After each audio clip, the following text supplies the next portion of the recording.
One very important way of understanding sin is that sin is rebelling against God's law. It's not doing what He requires of us, not living as He has called us to live, and therefore never fully being who God created us to be. Sin is living without reference to God, not viewing Him to be the defining reality of our lives around which our entire lives need to be centered. And when we don't live as if God is who He is, we violate His law and all of the good, loving, protecting guidelines that He has provided to us for how to best and most fully live our lives. Think about it this way. If you were to walk off a cliff and say, I don't have to live by the law of gravity, I can live by my own rules. On the one hand, you aren't obeying a very specific rule and commandment, namely, don't walk off a cliff. But on the other hand, you're also not living in reference to gravity. You're living as if gravity were of no consequence or importance in your life.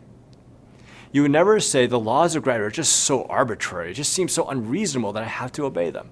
You would never say that because you understand that gravity is something that we must live in reference to. Of course, there would be guidelines to honor, boundaries to acknowledge. And do you know what happens when you walk off a cliff and try to break the law of gravity? Death and disintegration. When we don't live as if God is God, when we break God's loving law, when we fail to honor who He is, when we say or imply by our actions that He is of no consequence or importance in this or that part of our lives, we fail to fully be the people God created us to be, and it leads to death and disintegration. This illustration may help. The solar system exists harmoniously when all the planets orbit around the same center, namely the sun. If, however, the planets all decided on their own what to orbit around, or some of the planets chose not to orbit around anything or to orbit around themselves, what would happen? Death and disintegration. The solar system as we know it would unravel and fall apart because the planets are not orbiting around the correct center. They aren't living in reference to the sun, and therefore everything falls apart and is destroyed. Not living in reference to God not only leads to our death and disintegration, it's the reason why the entire cosmos is subject to death and disintegration.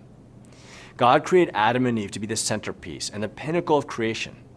And yet when they sinned, not only did their disobedience of God's loving law have implications on their lives, it had implications on the entire cosmos.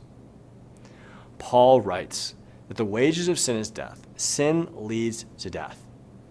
And yet the gospel is that Jesus Christ experienced death so that we could live.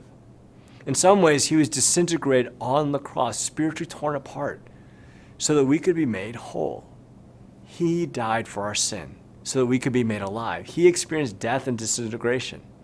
He paid the penalty for our sin so that we would not have to.